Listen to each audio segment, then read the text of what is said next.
এশার নামাজের পরে ছোট্ট একটি দোয়া কয়েকবার নিয়মিত পাঠ করবেন।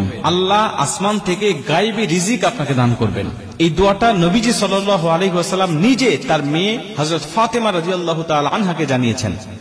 নবীজি সাল্লাল্লাহু আলাইহি ওয়াসাল্লামের দরবারে একবার কিছু বকরি আসলো হাদিয়া, অনেক বকরি আসলো হাদিয়া। এই হাদিয়াটা দেখে গেলেন হযরত আলী রাদিয়াল্লাহু তাআলা আনহু। এদিকে আলী রাদিয়াল্লাহু তাআলা আনহু ঘরে কয়েকদিন পর্যন্ত কোনো খাবার নেই।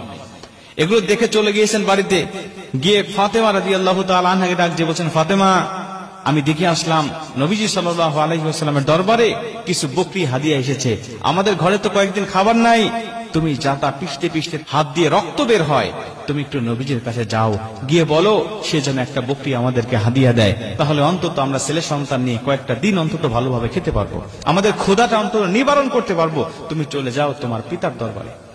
ফাতেমা রাদিয়াল্লাহু তাআলা দেখলেন কথা তো ঠিকই, বাবার দরবারে এত হাদিয়া, চাই না একটু একটা বকরি নিয়ে আসি, আমাদের ছেলে সন্তানকে নিয়ে আমাদের পেটের ক্ষুধাটা আমরা নিবারণ করতে পারবো। চলে গেলেন, গিয়ে বলছেন, বাবা, আমি শুনলাম আপনার দরবারে অনেক বকরি হাদিয়া এসেছে, একটা বকরি আমাদেরকে দেন, আমরা কয়েকদিন যাবত আজকে অভুক্ত অবস্থায় আছি, আমাদের সন্তান আপনার আদরের নাতি হাসান হোসেন পর্যন্ত না খেয়ে আছে, একটা বকরি হাদিয়া দেন, এটা নিয়ে আমরা একটু তাদের ক্ষুধাটা নিবারণ করতে চাই। মুসলমান ভাইরা আমার, নবীজি সাল্লাল্লাহু আলাইহি ওয়াসাল্লাম ডাক দিয়ে বলেন, ফাতেমা, তোমাকে আমি এমন একটি দোয়া শিক্ষা দিতে চাই, এমন একটা আমল বলে দিতে চাই, যে আমলটা যদি তুমি নিয়মিত করতে পারো ফাতেমা, আমি নবীজি বললাম আসমান থেকে আমার আল্লাহ তোমাকে এত রিজিক দান করবে, এত গায়বী সম্পদ দান করবে, তুমি খেয়ে শেষ করতে পারবে না। গায়বী রিজিক আল্লাহ তোমাকে দান করবে।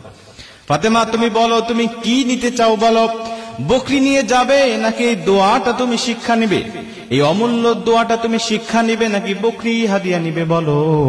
ফাতেমা ডাক দিয়া বললেন, বাবা, যদিও কয়েকদিন ধরে আমাদের বাসায় কোনো খাবার নাই, বাবা, একটা বকরি যদি আপনি হাদিয়া দেন, এটা খাইলে 2-1 দিনের মধ্যেই শেষ হয়ে যাবে, কিন্তু আপনি যদি অমূল্য সম্পদ আল্লাহ পাকের পক্ষ থেকে পাওয়ার মতো কোনো আমল বলে দেন, ওটাই তো হবে আমাদের জন্য শ্রেষ্ঠ একটা মাধ্যম, কারণ এই দোয়া, এই আমলটা, এই রিজিকটা কখনোই শেষ হবে না।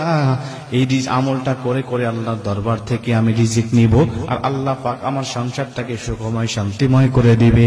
নবীজিকে যখন ফাতেমা রাদিয়াল্লাহু তাআলা আনহা এই কথাটা বললেন, নবীজি সন্তুষ্ট হয়ে গেলেন। ফাতেমা রাদিয়াল্লাহু তাআলা আনহাকে নবীজি ডাক দেয়া বলেন, ফাতেমা, তুমি আসলেই বুদ্ধিমত্তার পরিচয় দিয়েছো, তুমি চলে যাও আলী রাদিয়াল্লাহু তাআলা আনহুকে নিয়ে তুমি নিয়মিত আমলটা করতে থাকো, আমি নবীজি কথা দিলাম তোমাকে আমার আল্লাহ অগণিত রিজিক দান করে দিবে, অগণিত রিজিক আল্লাহ তোমাকে দান করবে। আমলটা কি? আমলটা হলো আল্লাহুম্মা ইয়া আউয়ালাল আউয়ালিন, ইয়া আখিরাল আখিরিন, ইয়া দাল কুওয়াতাল মাতিন, ইয়া রাহিমাল মাসাকিন, ইয়া আরহামার রাহিমিন। এই দোয়াটা তুমি নিয়মিত পাঠ করতে থাকো, আমি নবীজি বলছি কখনো তোমাকে আল্লাহ অভুক্ত অবস্থা রাখবে না। ফাতেমা রাদিয়াল্লাহু তাআলা আনহা দোয়াটা নিয়ে সন্তুষ্ট মনে নবীজি সাল্লাল্লাহু আলাইহি ওয়াসাল্লামের হুজরা ত্যাগ করলেন, নিজের হুজরার দিকে রওনা হয়ে গেলেন। আলী রাদিয়াল্লাহু তাআলা আনহু তিনি ফাতেমার দিকে চেয়ে আছেন কখন তিনি আসবেন, কারণ নবীজির দরবারে যত হাদিয়া দেখেছি অবশ্যই তিনি একটা না একটা হাদিয়া অবশ্যই ফাতেমাকে দিবেন, খালি হাতে ফেরত দিবে না। এই আশা, এই বিশ্বাস, এই ভরসা নবীজি আলী রাদিয়াল্লাহু তাআলা আনহুর ছিল। এই চিন্তা চেতনা নিয়ে তিনি পথ চেয়ে বসে আছেন, কিন্তু ফাতেমা রাদিয়াল্লাহু তাআলা আনহা খালি হাতে বাসার মধ্যে ঢুকে গেলেন। আলী রাদিয়াল্লাহু তাআলা আনহু ডেকে ডাক দিয়া বলেন, ফাতেমা, কি ব্যাপার? নবীজি তোমাকে খালি হাতে ফেরত দেওয়ার তো কোনো কথা ছিল না, এত এত হাদিয়া